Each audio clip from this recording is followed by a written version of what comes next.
Are we live? What's good, great people? I am Ezel Moon, and thank you so much for joining me for the 1865 catch up. This is, in fact, where I interview comedians from the first 1865 festival. Just getting to rap with them about not only this festival, but things that they have going on as well. So, tonight I'm joined by comedian Malika. This should be pretty awesome. And yeah, actually, oh my gosh, it's already here. Hey, What's up? What's up? not I'm much. How you good. been? I'm good. Yeah, man. Long Long time. time. I missed this right here. Did that the whole festival. I thought I was a cute by the time I finished dealing with you.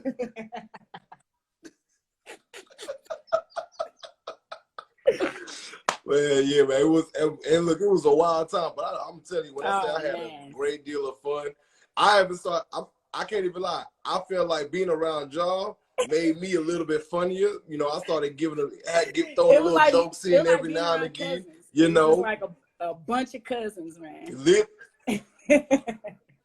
Literally, and all of them funny. That's the worst part. It didn't matter which room you went into, you had a bunch of funny cousins, man. Exactly. So what's been man, up I started my own production then? company. I don't know if y'all can see Sneaker Chip Production. Yeah. I set up a few shows since then. Been to another festival since then. I got some other stuff I'm in the works with right now that I'm trying to get started off for the summertime. But it's been good, man.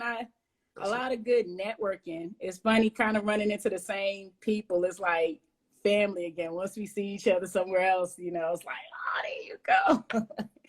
So yeah, it's most definitely.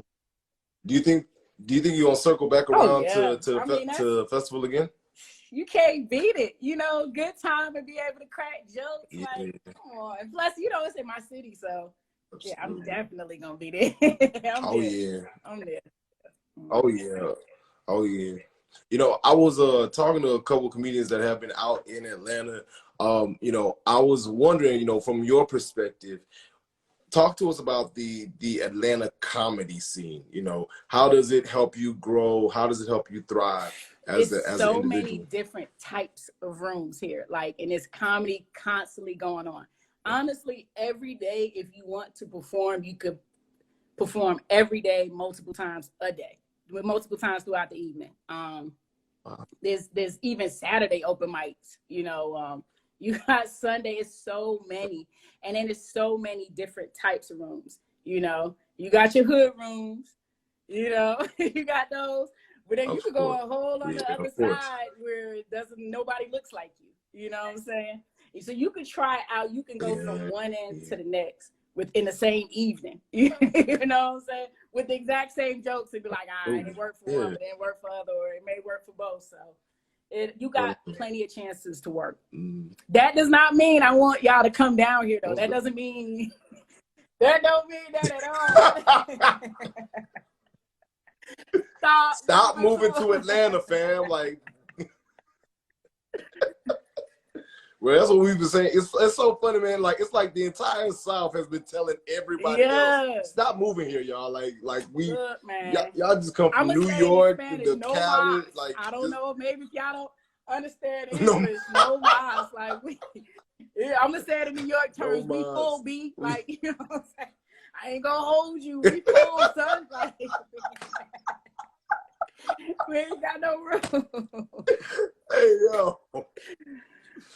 Man, so I'm honestly, like, you know, I've been thinking about some of the best moments for myself while at the festival, right? And one of them came while like just playing spades at like 4 a.m. people. I was thinking for you, like, what do you feel like was your highlight, your standout moment right there, and like also your moment that you felt like you learned the greatest lesson from the festival? Okay, so my biggest highlight was being able to go from inside and perform and then turn around and be outside. You know what I'm saying? Like, that was just dope. And then you turn Yeah. around and go back Yeah. inside and perform. Like, it was being able to just be Yeah. able to have so many chances of being able to be on stage, whether you were supposed to be or not.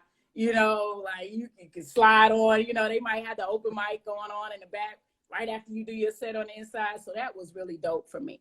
The biggest thing was honestly learning from the director, the founder, the everything, Vanetta, like, to see things, know things went on, and to see her not miss a beat. Like, you wouldn't know. If you weren't there, you didn't see it, you had no clue something was not going right. You know what I'm saying? Like, to be able to see how the show got to go on, I still got to run this, I still got to keep everything smooth.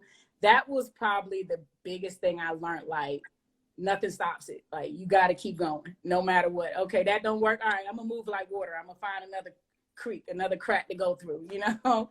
So that was the biggest thing for me, man. So do you feel like you'll take your knowledge from there and apply it to your own production company? And I even be calling her and harassing her. Like, right now, I'm supposed to be calling and harassing her about some, you know, to learn some more. So I don't never see my name around, but she won't. You know, but you know, yeah, most definitely, because things do happen, you know. But as a professional, in order to keep the show rolling, like, you can't just break down right then and there. You know, if you tired, you can't just stop right then and there. You got to keep going, you know. So yeah, most definitely. I even take that into life, you know, in general. Yeah. You know, that's an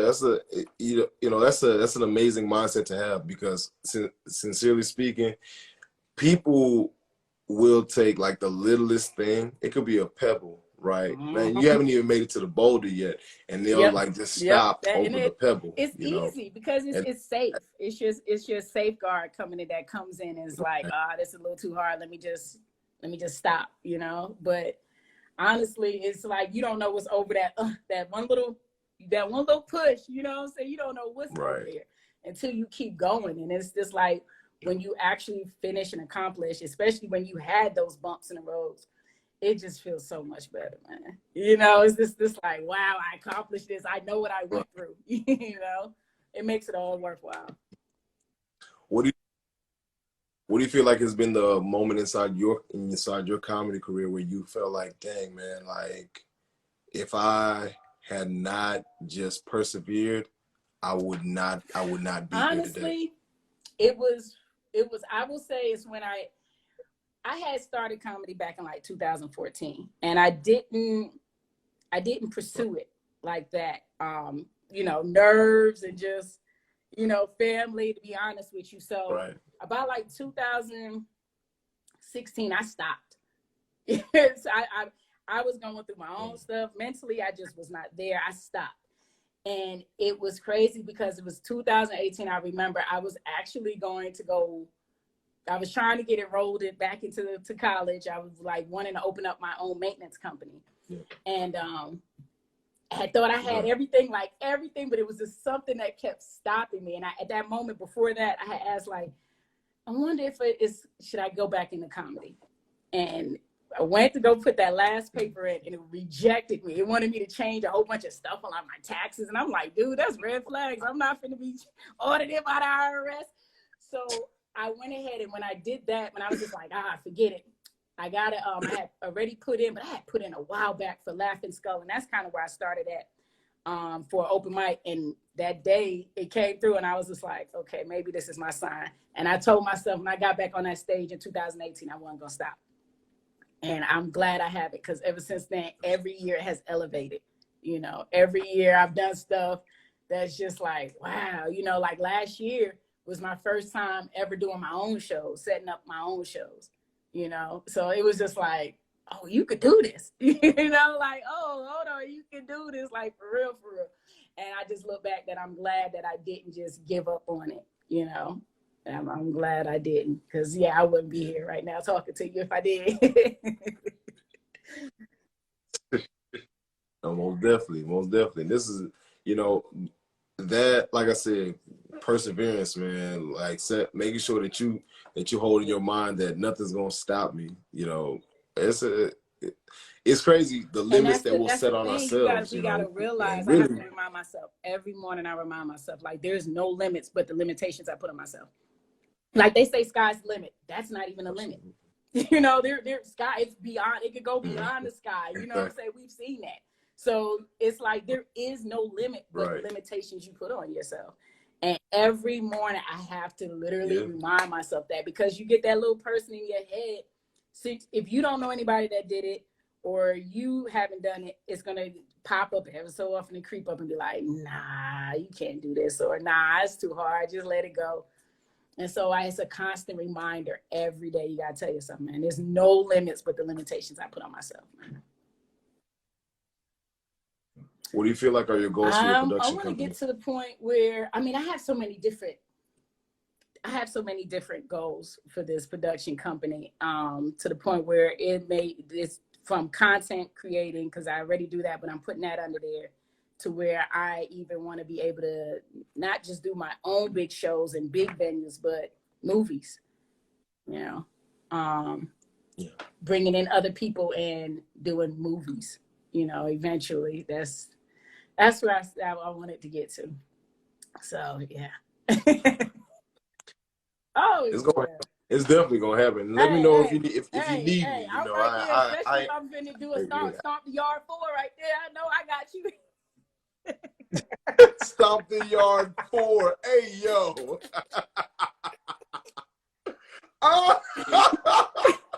Who doing Chris Brown? Be Chris Brown? Like, I don't know. Well, I might get, what you call it? What's the comedian? Burundi? I'm gonna get him to do it. We finna flip the script. Oh, my buddy. That's my buddy. I am weak. We finna flip the script. No, for sure. Hey, man, I appreciate you joining me this evening for the 18th podcast. Ain't no thing. We're definitely gonna see each other again in Atlanta, though, for sure. Everything, man. I'm gonna have my purple, my sleeves gonna be cut off and everything. I can't take my shirt off because my oatmeal cream pie stomach, but that's okay though. The arms finna be out. The arms finna be out, boy. I'm ready for you. I'm gonna get a fake little Omega tattoo and everything on watch. Yo, you gotta chill. Oh my God, oh, man, I'm gonna catch appreciate up with you. Peace.